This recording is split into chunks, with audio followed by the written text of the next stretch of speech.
Pronto, estamos gravando. Estamos gravando. Fingir que nada aconteceu nesses 20 minutos. Então, grande parte dos acontecimentos e grandes decisões tomadas durante a Revolução Francesa foram realizados pelo povo, massa formada principalmente de camponeses. Além do povo, outra classe que teve grande peso com o deflagrar da Revolução em sua condição foi letra A, burguesia, B, nobreza, C, clero, D, vassalos e E. Nenhuma das respostas acima, certo? Qual que é a alternativa aí que fala a outra classe que teve grande peso com o deflagrar da Revolução e sua condição?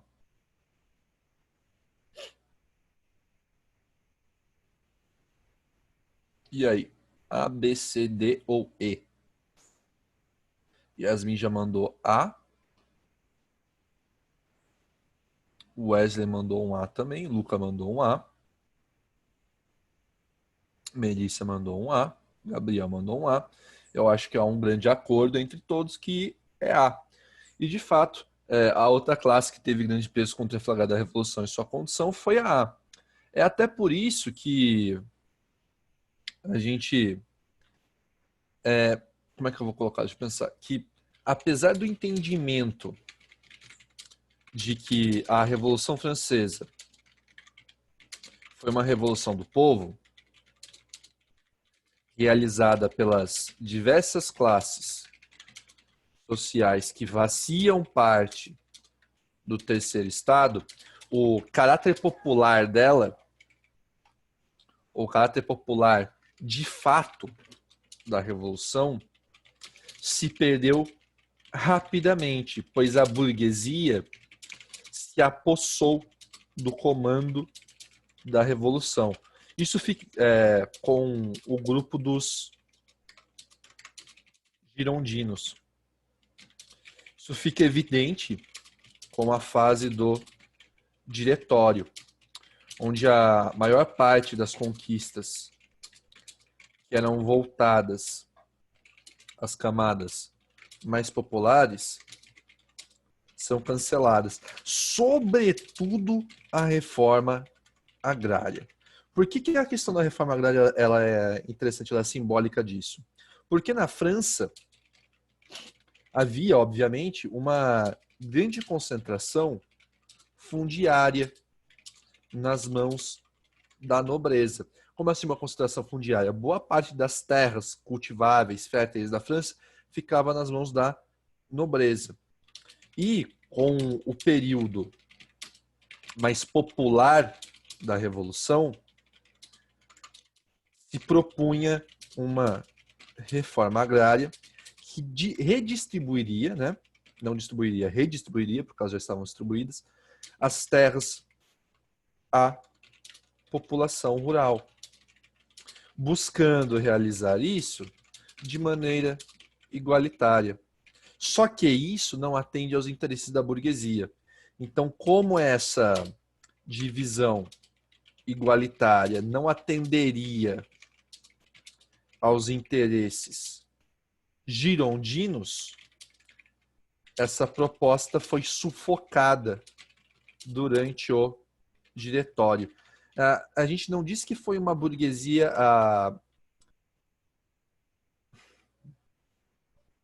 A burguesia ela não deu continuidade à revolução. A burguesia foi parte integrante da revolução, lutou junto ao povo nos momentos iniciais dela, mas conforme a revolução avançava,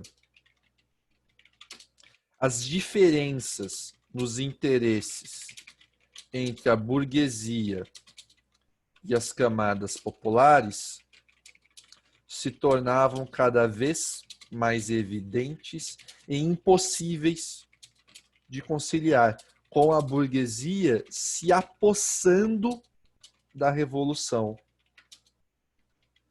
O caráter popular, então, se perde e a revolução toma um novo caráter burguês. Por isso, a gente fala, por isso falamos, né, que a Revolução Francesa foi uma revolução burguesa. Ela começa com uma revolução popular, mas ela se torna uma revolução burguesa. Sabe outro lugar que a gente já vê uma coisa parecida acontecer? Aqui no Brasil. Quando forma o Império e o Dom Pedro assume, o Dom Pedro I ele vai proclamar a Constituição de 24, né? E a Constituição de 24 ela vai ser extremamente autoritária. Em reação à Constituição de 24, a gente vai ter a formação da Confederação do Equador. A Confederação do Equador é uma união de Pernambuco, Bahia, Pará e não me lembro o outro estado que estava envolvido. Mas o que foi o lance dela? Ela era uma revolução onde os senhores de terra mobilizaram as camadas populares da sociedade para se revoltar contra o Brasil, contra o Dom Pedro I, e separar esses estados, então, do restante do Brasil e fundar uma república, a República do Equador. Qual que foi o lance? Os interesses desses senhores de terra e das camadas populares não eram os mesmos. E quando as camadas populares começam a se tornar muito vocais sobre seus interesses, começam a lutar por eles, os senhores de terra saem da revolução. Do que eles saem da revolução, o exército nacional, o exército do Dom Pedro I, consegue vencer daí com facilidade. Por quê? Porque a população não tem mais o apoio da galera que tem dinheiro para financiar uma revolução de fato. Enfim, Gabriel, ficou claro então por que a gente não pode falar que o que deu continuidade foi a burguesia? É como se a gente estivesse falando de revoluções diferentes. Inicialmente uma revolução popular e depois uma revolução burguesa.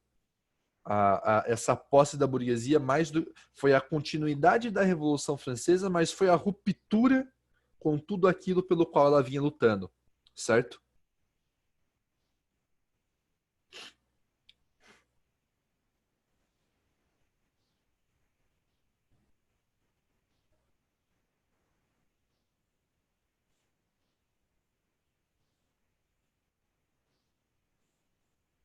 Gabriel?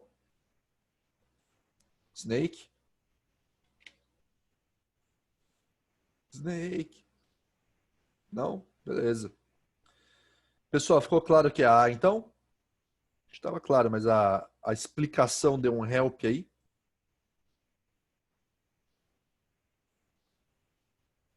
Beleza. Vamos para a próxima. Opa, deixa eu só salvar essa tela aqui também.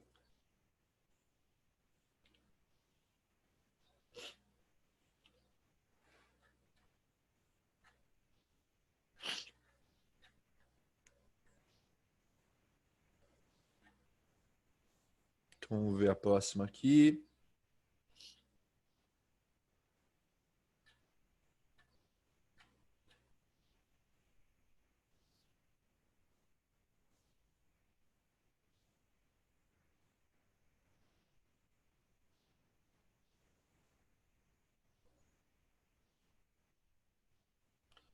Então vamos lá, aqui uma questão da Unespar. Eu gosto. Tenho 5, já fechei os 5. Eu fechei o 4. Fechei o Sanders.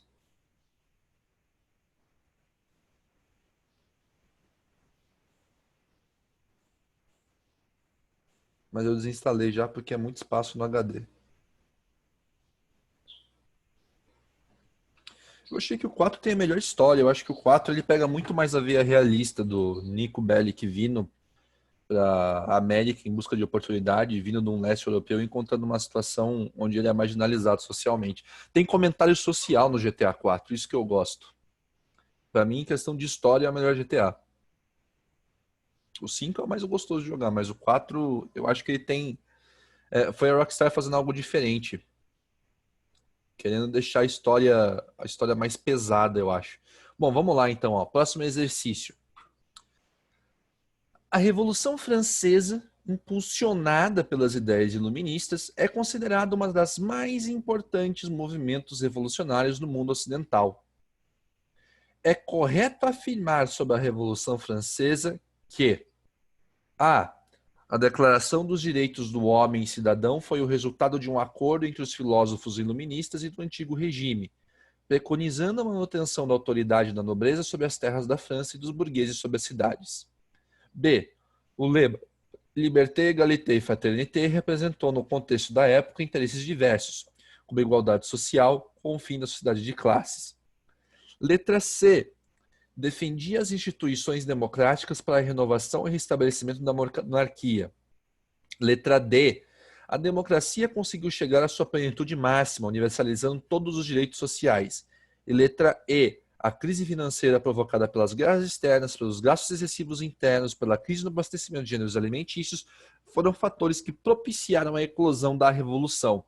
Qual a alternativa aí está correta sobre a Revolução Francesa, então?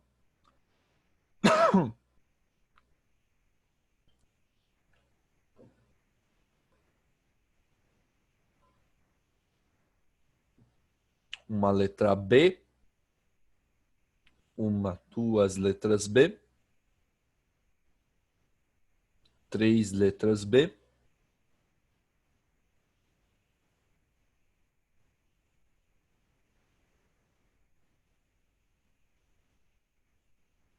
uma letra E,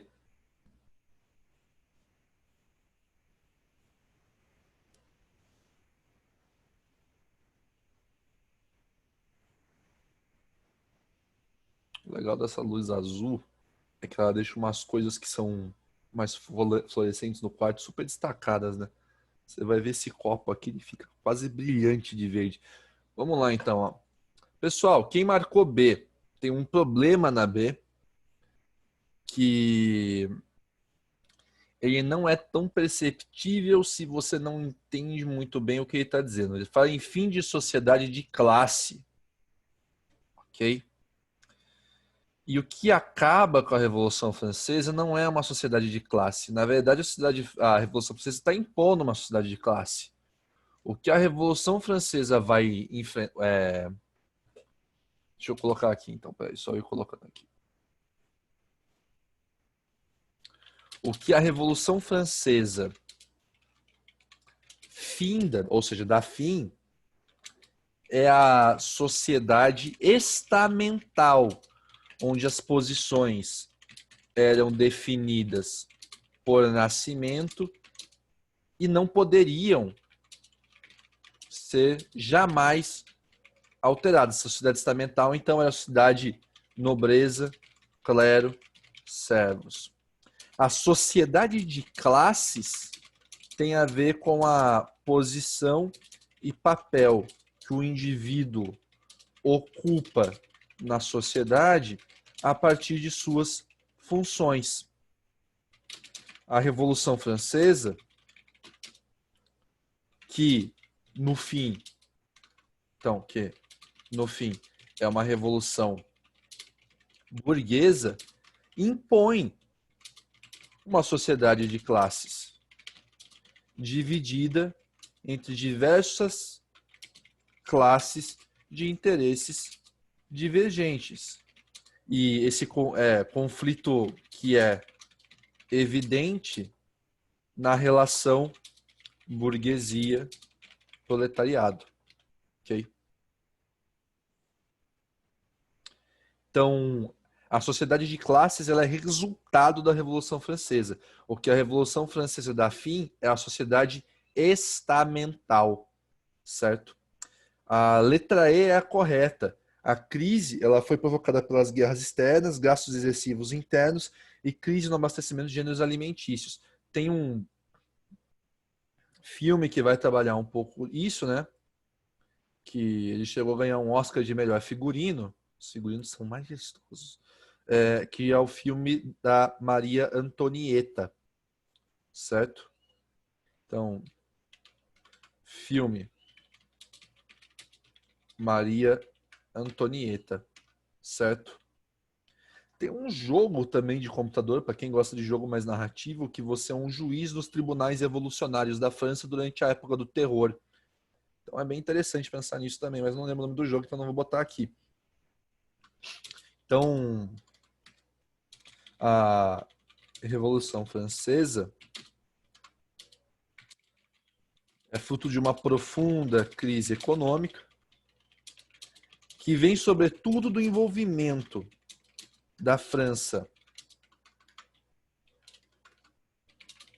na Guerra dos 7 Anos contra a Inglaterra, certo?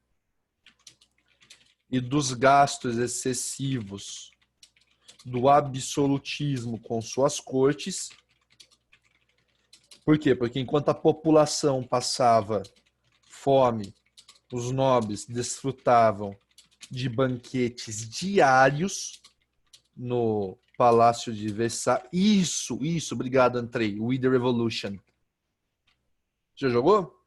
É muito interessante. Ele pega a fase do terror da França. Então, enquanto a população passava... E também de uma crise que vinha de más colheitas na França e estava deixando a população mais vulnerável, faminta. Lucas, se Battlefield poderia representar as duas grandes guerras. Olha, eu tenho mais familiaridade com Call of Duty do que o Battlefield. Mas eu sei que o Battlefield ele é mais fiel assim, na questão de como era um campo de batalha, até pela dimensão que as batalhas tomam no Battlefield. Só que, assim, os principais jogos para você pegar as grandes guerras seriam mais o Medal of Honor, que tem uma preocupação histórica maior, e os jogos da Paradox de estratégia, o Europa Universalis e o Hearts of Iron, que vai pegar esse período mais ou menos. Então,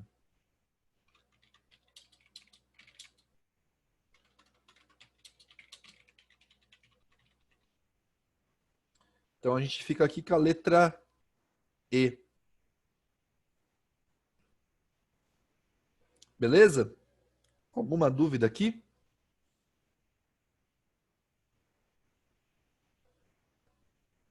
Não? Nope, não? Beleza. Então vamos lá. Posso passar para exercício sobre velha e nova ordem mundial já, que é a parte de geografia?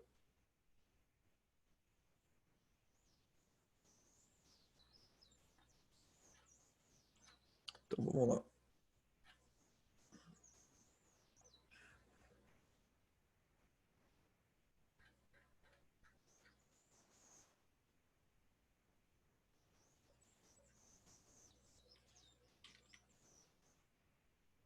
Então vamos lá, vamos começar começando para cansar a garganta.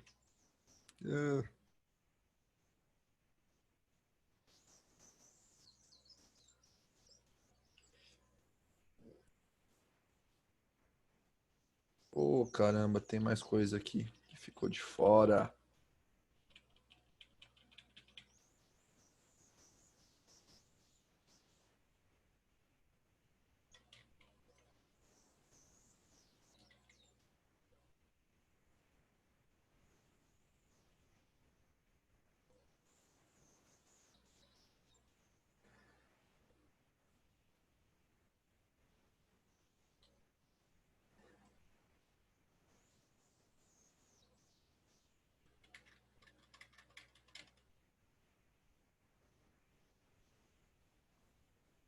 Pronto, tá aí, ó. Tá quase perfeito.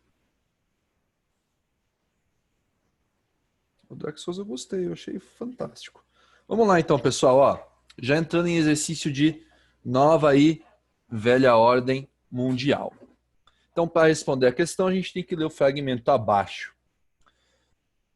Será que tem? Vamos direto para a pergunta. O fim da Guerra Fria entre Estados Unidos e União Soviética e o novo avanço do capitalismo com a globalização mundial estabeleceram uma nova ordem geopolítica.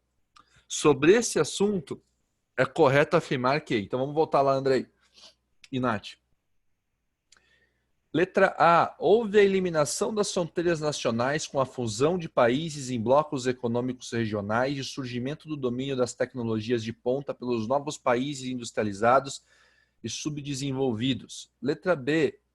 Surgiram áreas de livre comércio como reservas de mercado para multinacionais, disputas entre capitalismo e socialismo representadas pelos Estados Unidos e União Europeia.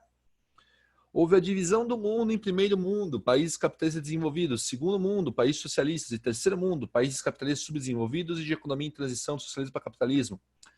Letra D. Surgiram blocos econômicos regionais, novos centros de poder, como Japão e União Europeia, e tensões e interesses políticos e econômicos dos países desenvolvidos do Norte e subdesenvolvidos do Sul. Qual dessas alternativas, mesmo sem ler o texto, representa a nova ordem geopolítica, a nova ordem mundial? Representa a grande mudança da velha ordem mundial para a nova ordem mundial.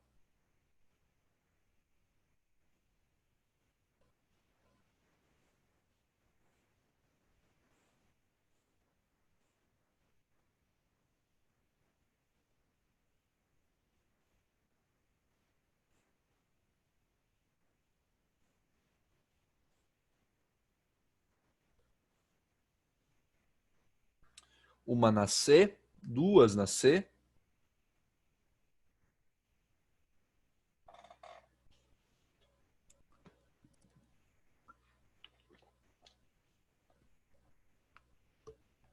Uma na D também. Uma na C. Tô vendo uma bolinha amarela, acho que entre a B e a A, então é 50% cada.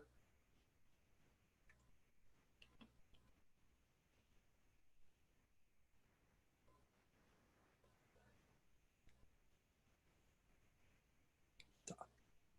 Seguinte, pessoas. Aqui na letra C, já fala em divisão do mundo em primeiro mundo, segundo mundo e terceiro mundo. A gente não usa mais essa divisão. Por quê? Porque essa divisão vem justamente dando o que a gente chama de velha ordem mundial. Onde que a gente poderia perceber isso? Justamente na divisão entre países capitalistas e países socialistas. A gente não faz mais essa divisão para compreender a ordem mundial. Essa divisão não existe mais. Okay? Ah, mas ainda tem a China socialista. Tem, mas a divisão em primeiro, segundo e terceiro mundo não mais se aplica. A divisão que a gente usa agora, ou a gente usa, na verdade, várias divisões, não se preocupa, Yasmin, a gente vai entrar nisso assim que a gente pegar conteúdo novo. Essas várias divisões novas vão ter como uma das principais a divisão entre um norte desenvolvido, que seria Estados Unidos, Europa, China, e aí o norte acaba incluindo a Austrália, e um sul subdesenvolvido. Por quê? Porque os interesses de norte e sul seriam conflitantes. Então a gente ficaria aí com a alternativa D. Quando acaba a Guerra Fria, vão surgir blocos econômicos regionais, que é a União Europeia, vai surgir a NAFTA, vai surgir a Mercosul, vão surgir novos centros de poder, Japão e União Europeia, certo? Tanto que uma das visões sobre a nova ordem mundial é de que o mundo seria tripolar, certo? Estados Unidos, Japão e União Europeia. E as tensões entre interesses políticos e econômicos dos países desenvolvidos do Norte e subdesenvolvidos do Sul. Por quê? Porque não é interesse do Norte que o Sul se desenvolva. Não é interesse do Sul que o Norte fique tão adiantado no seu desenvolvimento. Nath, como funciona Hong Kong, politicamente falando? Hong Kong é o seguinte, Nath. Ela era uma região da China que teve sob domínio inglês por muito tempo. E quando a Inglaterra finalmente devolve Hong Kong para a China, isso já na segunda metade do século passado, então depois de 1950, eu acho que é mais para 1980, 1990, os cidadãos de Hong Kong, eles se identificam mais com um governo modelo britânico, o que faz com que a China mantenha Hong Kong como uma zona relativamente autônoma, capaz de escolher representantes que não pertencem ao Partido Comunista Chinês, que desfruta de maior liberdade econômica, maior liberdade legal. Só que, de uns tempos para cá, por ser uma região da China onde você tem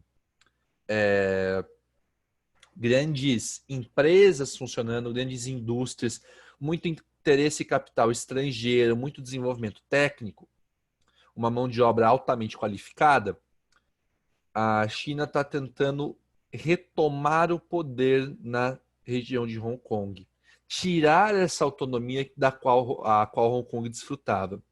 Então, como funciona? Ela era uma zona da China que desfrutava de diversos privilégios políticos e da capacidade de se governar, de decidir sobre as próprias políticas, as próprias leis, até um certo ponto, ok? Porque ela ainda era parte da China, e especialmente em relação ao comércio, ela tinha uma autonomia econômica muito grande. E agora a China está querendo tirar isso de jogo e voltar a Hong Kong para um controle muito mais autoritário, ok?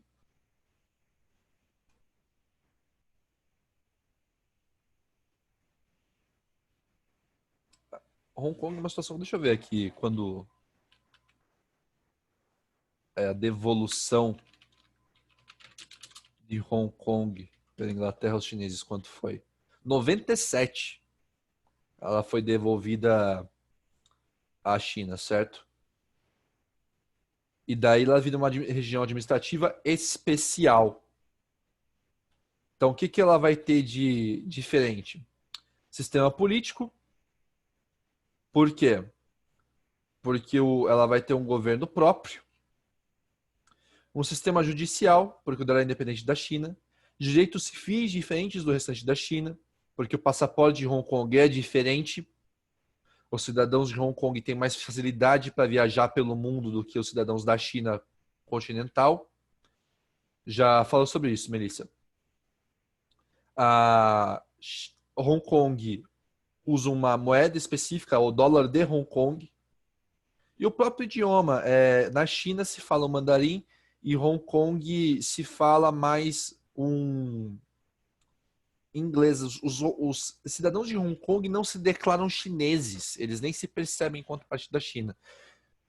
Pois é, Luca, os livros de história de 2035 vão estar ferrados para explicar os anos 2000. Melissa, por que a União Soviética perdeu a Guerra Fria? Por quê? Tá. Por uma miríade de fatores. Okay? A União Soviética tinha um atraso tecnológico em relação aos Estados Unidos, ela tinha um atraso econômico em relação aos Estados Unidos, ela passou por diversas crises políticas internas mais fortes e mais acentuadas, o que agravou esses problemas que ela já tinha. Okay? Então ela passa por toda uma série de problemas que levam ela a perder a Guerra Fria. Não tem um evento que marca, foi por isso que ela perdeu. Não, foi a união desses fatores. Crise política, econômica, social, ideológica. O próprio Partido Comunista Soviético estava todo desconexo, ele não tinha uma coesão interna, ele não tinha uma coerência interna, tanto que depois da morte do Lenin, o Trotsky e o Stalin começam a brigar, e daí são duas propostas super diferentes, e daí o Stalin faz uns planos muito ruins para a União Soviética. Então, várias coisas levam a União Soviética para o buraco. Também tem a própria questão da pressão do Ocidente capitalista, ok? O Ocidente capitalista ele foi muito eficiente em fazer uma propaganda e em destabilizar internamente e culturalmente a União Soviética. Não é que eles eram inferiores aos Estados Unidos. O lance é o seguinte. É que isso vai vir na aula de Guerra Fria, mas adiantando então. Quando o que rola é o fim da Segunda Guerra Mundial, a União Soviética ela senta na mesa com os outros países do mundo. E ela aproveita da Segunda Guerra Mundial para se expandir pelo leste europeu, anexar diversas repúblicas à União Soviética. E fica um grande medo no mundo de que a nova ordem mundial passe a ser uma ordem socialista. Então essa Guerra Fria ela nunca chega a ser declarada, ela é uma guerra ideológica, lutada muito mais no campo cultural, no campo técnico-científico, ou uma guerra de proxy, com os Estados Unidos financiando exércitos e a União Soviética financiando exércitos em outras partes do mundo. E é uma guerra para tentar ganhar o mundo. Por quê? Havia uma compreensão, tanto entre os capitalistas e socialistas, que a própria ideologia, o próprio sistema jamais poderia triunfar se uma parcela do mundo se negasse a jogar por suas regras. O socialismo jamais poderia dar certo no mundo em que existem sociedades capitalistas. E o capitalismo jamais poderia triunfar no mundo onde o socialismo também persevera. Então essa Guerra Fria era uma necessidade, okay? Para os dois lados. Então é até meio complicado falar que a União Soviética era inferior, porque por um tempo considerável ela teve pau a pau em questão tecnológica, ela teve inclusive melhor que os Estados Unidos na questão alimentícia por um tempo.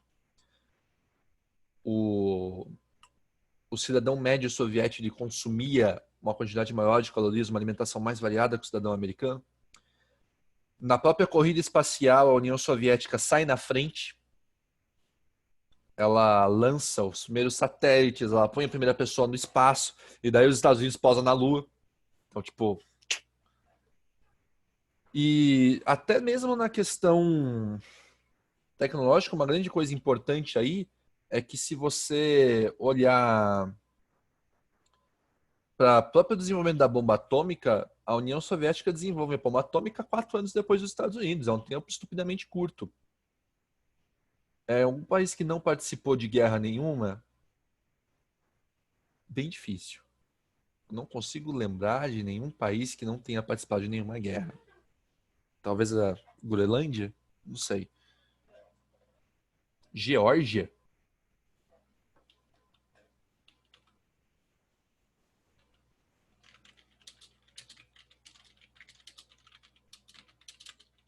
É, isso é verdade. Os Estados Unidos participou da maioria. É porque é bem difícil nenhum país ter participado de guerra, porque todo país, a história normalmente envolve essas guerras. Noruega participou. Participou. Segunda Guerra Mundial e você vai ter Índia também. Segunda Guerra. Islândia, Segunda Guerra.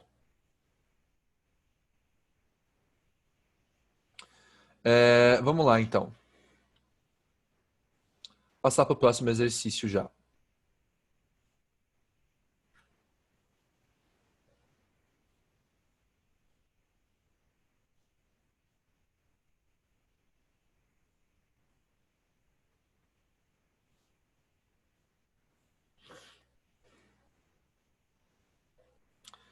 Essa aqui é mais... Eu não sei se é da época de vocês, agora estou curioso quanto a isso. Vamos lá, então. Ó. A nova ordem mundial marca o fim da bipolaridade entre União Soviética e Estados Unidos. Então, a partir do início do século XXI, os norte-americanos iniciam uma guerra ao terrorismo, que passa a ser o novo adversário dos Estados Unidos no cenário internacional.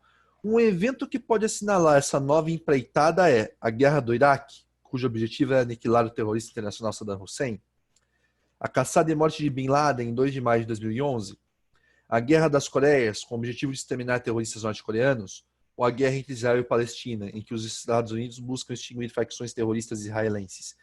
Qual dessas é a verdadeira aí? Isso é uma questão mais de atualidades do que outra coisa, mas ela entra no tema da nova ordem mundial.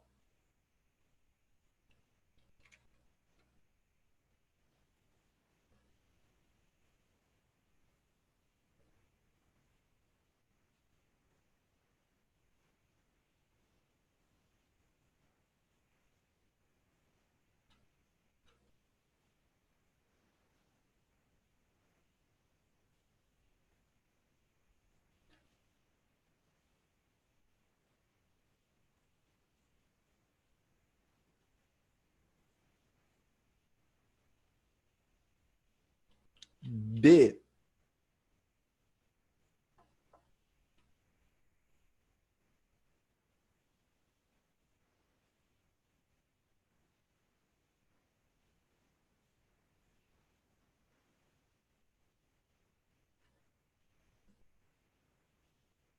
A, B. Então, Sei lá, só chutei. Chutou bem. D. Vamos lá, então. Guerra do Iraque, cujo objetivo era liquidar o terrorista nacional Saddam Hussein. Não. Ok? O que foi a Guerra do Iraque? Alguém tem noção do que foi a Guerra do Iraque?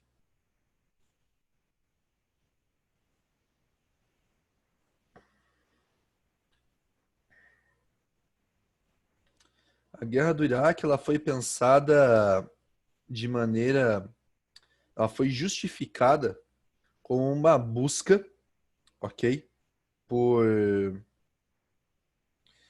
armas nucleares, armas de destruição em massa que estariam no Iraque, ok? Caçada e morte do Bin Laden em 2 de maio de 2011, é essa, ok? Essa nova empreitada foi a principal símbolo da Guerra ao Terror. Guerra das Coreias. A Guerra das Coreias é a guerra entre Coreia do Norte e Coreia do Sul, que tem início num contexto de Guerra Fria. Por quê? Porque é uma separação entre a Coreia do Norte, que permanece socialista, e a Coreia do Sul, que está inserida na lógica do capitalismo. E a letra D tem um erro gritante, que é a guerra entre Israel e Palestina, que é o quê? Os Estados Unidos é aliado de Israel. Ok? A questão Israel-Palestina é complicadíssima, porque depois do fim da Segunda Guerra se cria o Estado de Israel para botar os judeus terem um Estado nacional, só que com isso você cria um etno-estado. Você cria um Estado que só pertence a uma etnia no meio do território que é de outra etnia. E Israel ela tem um território delimitado e ela começa a se expandir sobre a Palestina. E as grandes potências mundiais não tomam atitudes em defesa palestina. Então a questão Israel-Palestina é complicadíssima por causa disso, mas os Estados Unidos é aliado de Israel, não da Palestina. Lucas, sobre a sua lista, vamos ver. Portugal, Guerra de Independência do Brasil. Espanha, Independência da América Espanhola, Guerras Napoleônicas. Suíça, provavelmente Guerras Napoleônicas também, que seria o caso de Suécia e Liechtenstein. Vaticano. Vaticano não participa em guerra, mas ele é importantíssimo para a Segunda Guerra Mundial, porque é por causa do Tratado de Latrão. Então eu botaria ele nessa lista. Irlanda tem guerra interna, tem separatismo irlandês. Sem contar os diversos movimentos históricos que ocorreram na Irlanda. Nath, isso que acontece na Arábia, isso o quê? Vamos lá. Duas perguntas, na verdade, Nath. Isso o quê e como assim Arábia? Não. A gente tem diversos grupos culturais no Oriente Médio, certo? E esses grupos culturais, eu não vou ter a audácia de afirmar que eles vivem em perfeita harmonia, porque não é verdade. Pelo contrário, a gente vai ter diversos estados no Oriente Médio cujas lideranças vão tomar medidas extremamente impopulares e de perseguição mesmo, de caráter derrogatório em relação a outras etnias. Qual que é o problema específico de Israel? Israel foi criado após a Segunda Guerra deliberadamente como um etno-estado, dentro da região que pertencia a outro estado e que é reconhecida pela ONU, que tem suas ações validadas. Então a gente tem basicamente um estado judeu que age em direção a interesses judeus e esse estado ele tem reconhecimento das suas ações, as suas ações têm validade para a ONU. Isso torna a situação mais complicada, entendeu?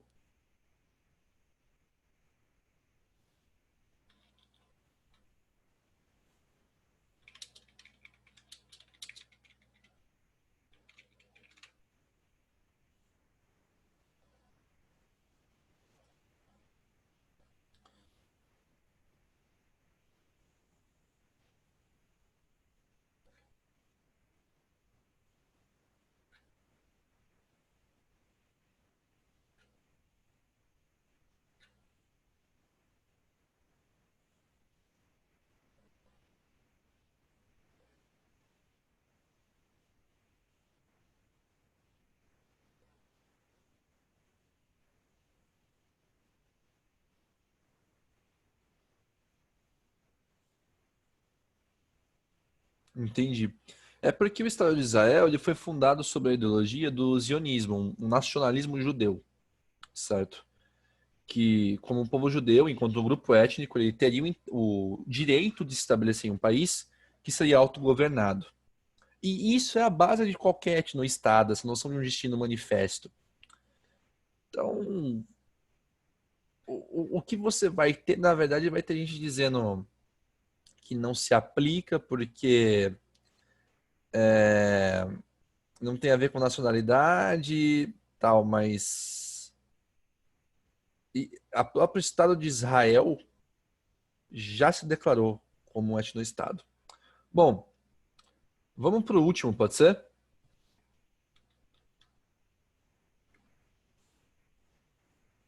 Daí vocês saem para jantar.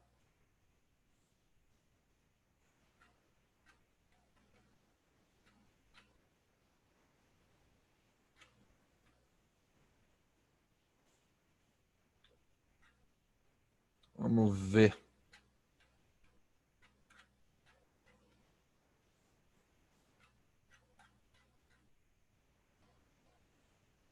Vou pegar uma curtinha para vocês. Vamos lá.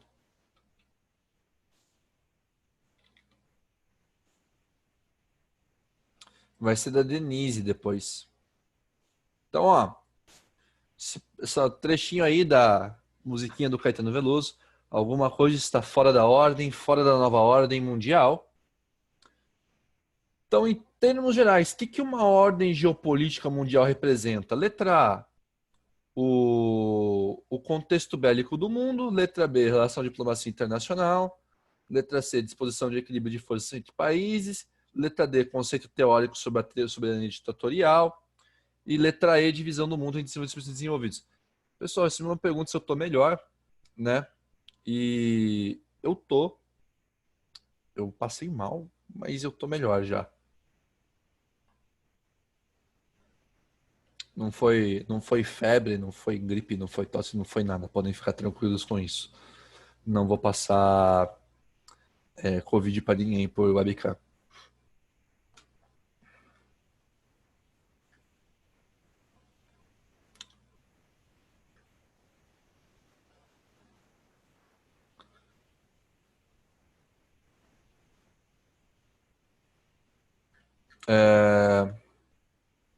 Alguém falou E, alguém marcou a B.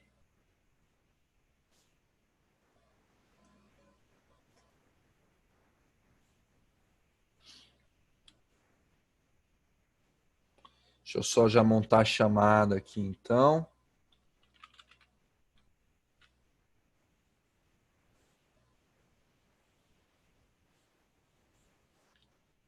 Então vamos lá. Quem é que eu tô vendo aqui? Eu tô vendo o Renan, tô vendo o Rick Viega, tô vendo a Nath, tô vendo o Wesley, tô vendo o Andrei, tô vendo o Gabriel. Os dois Gabriéis estão aqui, né? Gabriel Mutter e o outro Gabriel. A Yasmin, a Melissa e o Luca. Tá todo mundo aqui. Um B chutado 50%. Uma E. Eu gostei desse B chutado 50%. Ele é só meio chute.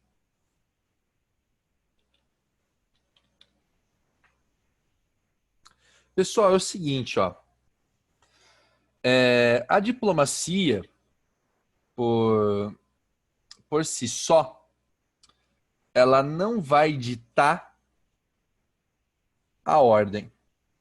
Por quê? Porque a diplomacia tem a ver só com as relações diplomáticas. Quando a gente está falando, na verdade, sobre ordem mundial, a gente está falando do equilíbrio das forças. Por quê? Porque para ter uma ordem, ele tem que ser organizado. Você não organiza só com diplomacia. Você organiza com base no quê? Com base em como o poder está distribuído. Você pode ser um excelente diplomata, mas não ter poder nenhum. Então, a ordem geopolítica mundial ela vai ter a ver com a disposição do equilíbrio de forças entre os países, beleza?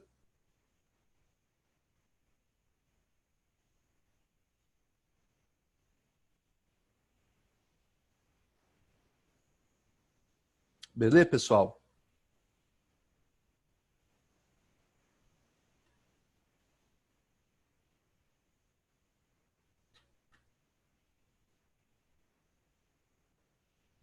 gente fica KC nessa, então.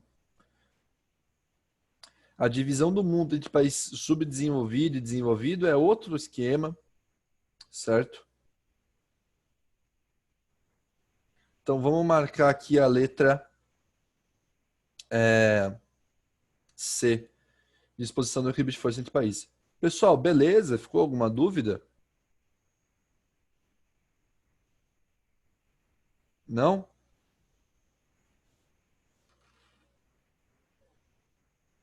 Então, seguinte, teremos a aula da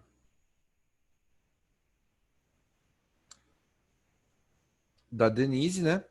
Depois. E com a... Então, voltando 6h30 para a aula da Denise, certo? Vou encerrar aqui já, vou passar a lista para o Matheus de quem estava aqui. Valeu! Até mais, galera. Tchau.